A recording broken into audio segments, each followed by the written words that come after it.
Broccolis with Hats, Part 4. Does villains is evil? In this short video, we'll be discussing By Cheerios, read by My Lost and Found. Summary. Iida and Todoroki, shocked and mildly horrified, could only watch in confusion as the DIY abominations of nature floated while strapped to balloons at a mild speed through the forest. Huh, Midoriya pouted. It's not really as tasteful as I thought it'd be. Iida weakly struggled. It's not my birthday. Aizawa knew that his problem child would be going to an unnamed South American country during the week-long break. He did because, contrary to what his fellow staff believe, he did pay attention to his students. His students didn't need to know that, but he digresses. When he heard Midoriya's mother, a lovely woman, he talked to her briefly while she was waiting to pick up her son from school. Wasn't planning on accompanying her son. After that, he may or may not have slipped a guide on the do's and don'ts of visiting a foreign country into his student's desk. He was admittedly a little worried. And then, as though answering his prayers, he overheard his problem child inviting the stoic, sensible members of the class to go with him. Iida and Todoroki's presence was everything he could have asked for and more. They weren't the ones to get into trouble, or broke their limits without batting an eyelash. Maybe there was hope for the trip after all. But Aizawa paled. These were the same kids that had been with Midoriya during all of his crazy hijinks. Not only that, but Todoroki clearly had a crush on Midoriya. The entire staff knew, and had a betting pool on when they'd get together. The odds of him talking Midoriya out of doing something were low. If Aizawa were the one to bet, which he wasn't despite his husband taking part occasionally, he'd put his life savings on Todoroki encouraging Midoriya. Well, at least Iida was there. That was reassuring until Aizawa remembered what Tensei was like when they were still in school together. Tensei, who looked responsible but was actually the least responsible person you could ever meet, and some of that had to transfer to his brother. So, when Aizawa turned on the news a few days later and found that a riot had broken out in a minor South American country, he knew that his kids were either responsible for or involved in it. He immediately got into contact with his students' parents and informed them of the situation. Unfortunately, they couldn't do anything but worry because the kids had already gotten on their flight back home and weren't available to take any calls for the next 8 hours. Without any word of their condition, Aizawa offered to drive Tensei and Midoriya's mother to the airport to meet them. He would have offered the same to Endeavor, but no. Honestly, Endeavor's existence was an inside joke to the entire hero community, but Aizawa wasn't about to let that go out to the press. Jokes aside, he really did enjoy teaching Todoroki, and he had no doubt that his asshole father would pull him from UA if Aizawa said anything to the press. Anyway, they pulled up to the airport, earlier than expected due to Aizawa's way of driving. Mike joked that Aizawa drove like he was in GTA. Their boys' flight had landed minutes before, so in their haste to reach the luggage return, they managed to spot Todoroki's eye-catching hair in the crowd. Tensei, in his wheelchair, was the first to spot them. Tenya! Inko, the very image of a fretting mother, wrung her hands and called, Asuku! The boys, apparently healthy and unharmed by the crazy situation they'd found themselves in, hurried over. Aizawa noted fondly that Todoroki, despite not having been called, was red-faced and being tugged over by Midoriya, who was holding his hand. The reunion was sweet. Tensei eagerly yanked his brother, none too gently, down so that he could properly inspect the poor kid. Inko, whose son was already a head taller than her, reached to squish his face, turning him this way and that. Throughout the exchange, Todoroki's hand remained clutched in Midoriya's. Inko, satisfied that her baby wasn't injured, a miracle, honestly, turned to do the same with Todoroki, whose ears were starting to flush red. At least until... Shoto! Aizawa, Tensei, Todoroki, and even Midoriya and Iida rolled their eyes in unison. Yeah, Endeavor sucked.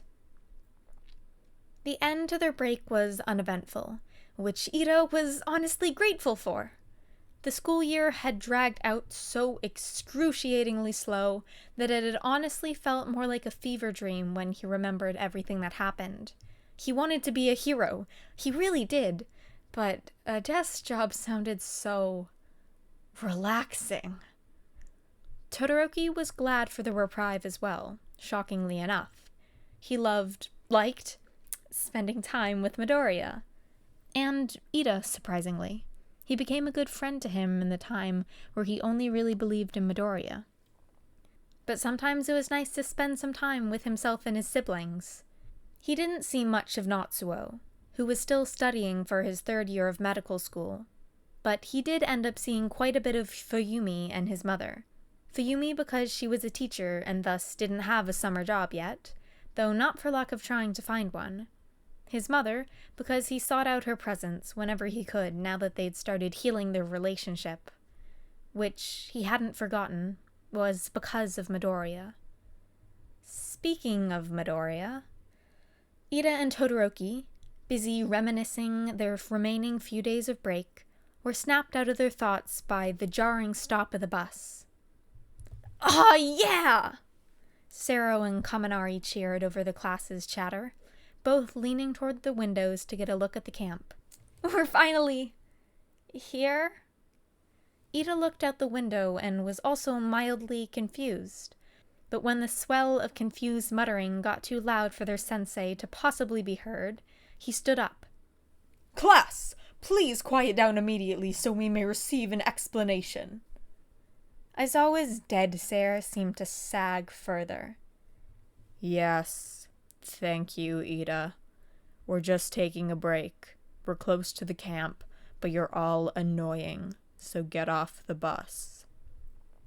As the class filed out, Todoroki and Midoriya gravitated towards each other, and Iida, naturally.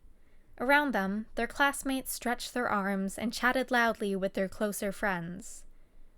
"It's weird we stopped so close to the camp," Todoroki intoned quietly, flatly observing the cliffside. Midoriya hummed. Well, I guess... "Deku-kun!" Uraraka called, waving as she jogged over. Her eyes flitted over the group. It was still kind of weird seeing them together. She admitted to maybe being a little jealous, but that was only because Deku spent so much time with them that they didn't really talk over the break. She was their friend too, right? Hey, Uraraka-san," Midoriya waved back. "Hey," Todoroki greeted plainly. Iida, hands pushing through the air, questioned, "Where is your water, Uraraka-kun? Just because it's a break does not mean you shouldn't be hydrating." Uraraka laughed. "I'll grab it in a minute, if Aizawa-sensei lets us near the bus before our break is over." She looked over at Deku. "I just haven't seen you guys in a while. How'd your break go? You went on vacation together, right?" Todoroki and Iida shifted nervously. Todoroki somewhat less noticeable as he did so. And that was a weird thought, wasn't it? If not for Midoriya pushing them together, Iida never would have noticed Todoroki's discomfort as easily as he does now. Despite the weirdness that came with their friendship, the thought of having friends he was so comfortable around made Iida's heart feel a little warm. Iida coughed shortly into the back of his hand. Yes, well... "It was fun," Midoriya chimed. "We got a lot of fun pictures. I'd show you, but I left my phone on the bus by accident." Todoroki perked up. "I can get it for you, Midoriya." "All right, listen up," Aizawa shouted over the dull roar of their classmates joking with one another. "Class 1B is already at the site for your training camp." Bakugo's reflexive explosions, which no one really reacted to anymore, crackled in the air. What? Aizawa ignored him aside from a short, red-eyed glare. Unfortunately, you will be arriving late. Without warning for them to process this, he waved through the air to signal something. The pussycats jumped down from somewhere and grinned broadly at the group. Hey guys! From the hand signal Aizawa just gave us, I'm assuming he already explained. He didn't explain what the fuck, so let's keep it brief, Mandalay chirped. Todoroki dimly noticed Midoriya mumbling wildly fast while scribbling into a notebook that hadn't been there a second ago. Pixie Bob smirked slightly, which seemed more ominous than it probably had any right to be on a pro-hero. Your class will have till the end of the day to get to camp. It's a perfect way to start your training, if I do say so myself, Ragdoll added with a toothy grin. Tiger, with a somewhat playfully evil, Iida hoped. One like equals one prayer for Iida. Chuckle lifted at a remote. Good luck, he smirked, pressing down on it. And so their training began. It wasn't until much later that the class noticed a certain broccoli was missing after he rallied them together to team up against the forest. Where's Midoriya? Aizawa asked flatly when they all trudged in from the forest, something like 2.5 hours later after finishing a head count of the class. Twice. The class, but especially Todoroki, and oddly Iida, startled at this. They looked around, trying to catch sight of bushy green hair. Unfortunately, it became quickly obvious that Midoriya was, in fact, not in the group, hiding amongst them with his growing, but still short, stature. Todoroki pushed his way to the edges of the group. I'm looking for him, he said, not asking as he hadn't intended it to be a question. I'm going too, Uraraka announced, also starting towards the forest again. Iida, the ever-responsible one, went to say what Aizawa assumed was a reprimand for attempting to go off on their own. Aizawa was wrong. I'll also go with. Yeah, no. He needs to put an end to whatever this was. None of you are going anywhere. He used his scarf to rein Todoroki back in when he continued walking. You're all going to go inside and wait. You're earlier than expected anyway, so dinner isn't ready just yet. I'll go find the problem child. He herded his kids inside the building and shook off his head. Of course Midoriya would get lost. Well, no, he figured one of his kids would, but of course it was Midoriya. Aizawa was about to loop his capture scarf around a branch for leverage so he could swing through the forest and get this over with, when he saw, out of the corner of his eye, Todoroki, Iida, Uraraka, and Asui attempting to sneak out of the dorms. Ahem. He cleared his throat. They jumped, turning towards him quickly, then trudged back inside with the kind of spiteful embarrassment only teenagers could muster up. Yeah, I thought so. It took Aizawa a concerning half-hour to find Midoriya, considering he was a pro-hero and had been in those woods before. Midoriya was muddy and a little cut up when he found him, but sheepishly admitting to having gotten lost. When Aizawa asked Midoriya where he had ended up, he explained he'd ended up on a mountainside near the cave. How did you... No, never mind. I don't want to know. More relieved than he had ever willingly let on, Aizawa herded the last of his children back towards the building. He was welcomed with open arms by the class. Aizawa, content to let them be until dinner was ready to be served, turned to be met with Vlad when he noticed. Midoriya, you've tracked mud all over the carpet. Midoriya jumped, eyeing the mud tracks. Well, that's right. This is a mess. There was something weird about his tone. A weirdness that Aizawa didn't notice, though he did find it off that there was no stuttering. But Todoroki and Iida most certainly did. He sighed and left, sure he was too tired to handle whatever it was. Iida, though, nervously flitted his eyes between his friend, the mud, and the familiar smile. He reprimanded his friend. "Midoriya, it looks like the carpet was just cleaned." When Midoriya only laughed sheepishly, rubbing his neck, the rest of the class joined in laughing over Midoriya's accidental adventure. Todoroki steadfastly refused to leave his side, though there was the slightest quirk of his lips that betrayed his amusement.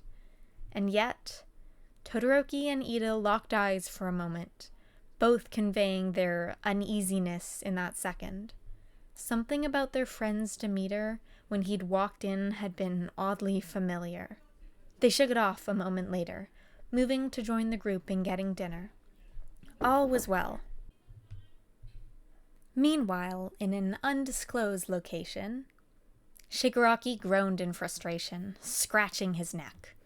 "Where the hell are the new recruits?" I'm sure they're just running late. "They'd better be. Or else." Like most things in the past year, Iida wasn't sure when it went downhill. Only that he just wasn't fazed anymore. It was every other day with this madness. But you know what? Just this one time, he thought that maybe it wasn't so bad. Maybe nothing would happen. But no. He had a line in the fucking sand, and it'd been drawn. He was done. Except, no, he wasn't. Iida grabbed Todoroki away from the portal that just opened up and hissed, "Where is Midoriya?" Todoroki paled. Already, villains were flooding out. Not as many as there should be, and definitely not as strong as Iida thought they were supposed to be. Class 1B, who'd been frozen, whereas their adjusted counterparts had already been fighting, took a few minutes to sprint into action. Monoma, from where he'd been standing next to Shiozaki and Kendo, wondered at the speed with the other class had got through their shock. There was no way they were used to this, right? Later, he'd remember, distantly, that Class 1A had been through this multiple times. The USJ, the mall incident, individual run-ins he'd heard about before in the halls. He remembered and wondered, briefly, why none of them had been assigned mandatory therapy. The forest was already brimming with mayhem, though as Iida and Todoroki riding on Iida's back piggyback style, zoomed through the chaos, Iida thought he distantly heard Shigaraki mumbling in discontent. "No," the scratchy voice gritted out from behind the hand. "Where's the smoke and the fucking fire?" Iida didn't know exactly what went wrong with their plans, but he was glad that the situation wasn't worse than it already was. And then he heard it. "Attention students! This is Mandalay. We've gotten a report that the villains are targeting a student named Kachan?" Todoroki and Iida, and spread throughout the forest fighting villains the rest of their class, breathed a sigh of relief. The only student who'd called Bakugo Kachan without thinking about it was Midoriya. One of them was accounted for. "Please return to the main building now. Kachan, and avoid fighting. The rest of you have permission to use your quirks in self-defense. Be safe." And then an explosion went off. Honestly, in retrospect, the two of them, Iida and Todoroki, should have been expecting something a little more crazy.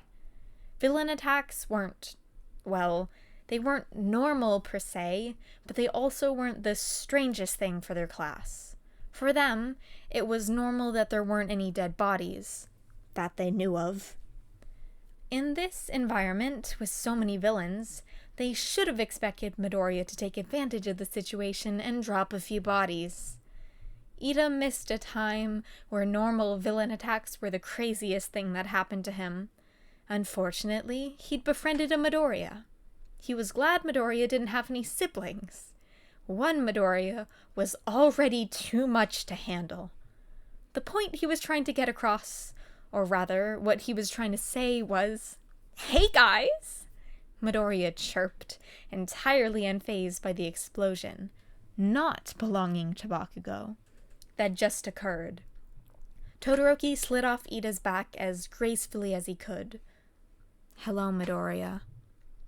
"Please tell me you had nothing to do with the explosion," Iida sighed out, because he knew that Midoriya did, because no one but Midoriya would. His friend rocked onto his heels. "Happy birthday?" Todoroki, ignoring that their friend had all but admitted to using explosives during a villain attack, squinted his eyes in vague confusion. "It's not." "You've gone too far this time, Midoriya," Iida hissed, aware of the villains roaming the forest. Or, at least they were? Who knew how potent Midoriya was? Midoriya's face scrunched. "What'd you say? I can't hear you over the sound of silence." Iida gaped. How did you even do this?" "A dollop of fairy dust," Midoriya said, sounding so confident in his answer that Iida almost... No, he had to be the sane one, or the world might not survive. "Midoriya?" "I asked the world politely." "This isn't funny, Midoriya." Iida cried, though, deep in his heart, somewhere where Midoriya and his eldritch monstrosity of logic couldn't hear it. He did admit that maybe, just maybe, this was for the better. "Who's laughing?" Midoriya asked. "Certainly not the villains who just exploded. You're welcome, by the way." Distracted, but apparently still conscious enough to respond, Shoto replied, "Thank you, Midoriya." Midoriya beamed at Shoto, then frowned at Iida. "If you don't like this, then you're gonna hate your birthday decorations." "I'm sure he'll love them, Midoriya. But," Shoto said hesitantly, then continued, "it's not either of our birthdays, right?" Then, before Midoriya could respond, balloons with faces... No, those weren't faces. Those were villain masks? Tied to them, began to float down from the mountainside. Iida and Todoroki, shocked and mildly horrified, could only watch in confusion as they floated at a mild speed through the forest. "Huh," Midoriya pouted. "That's not nearly as tasteful as I thought it'd be." Flashback to 2 days and 9 hours earlier. "I can't believe I'm lost," Midoriya sighed, kicking at another rock. He felt a little embarrassed, considering it was a straight shot to camp. Before long, Midoriya started to walk up a steady, then rigorous incline. The entire time, somehow, too focused on how he was going to explain this to Aizawa-sensei to really notice where he was going. Training for One for All had left his body in a superb condition, so it wasn't strained in the slightest. When he reached the top of the hill, mountain? He heard voices. "So we're meeting here and attacking the brats through there." "Yes, but make sure not to kill the blonde one." Yeah. "Can I drink their blood?" "I mean, I guess. Kinda weird, though." Midoriya paused, weighing his options.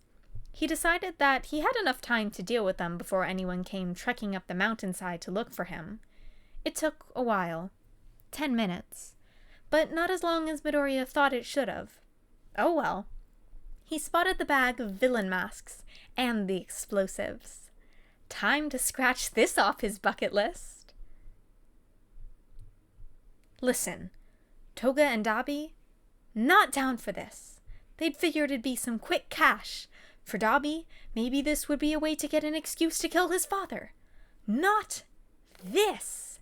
They weren't told that one of the brats, one of Shoto's classmates, was a psycho bitch.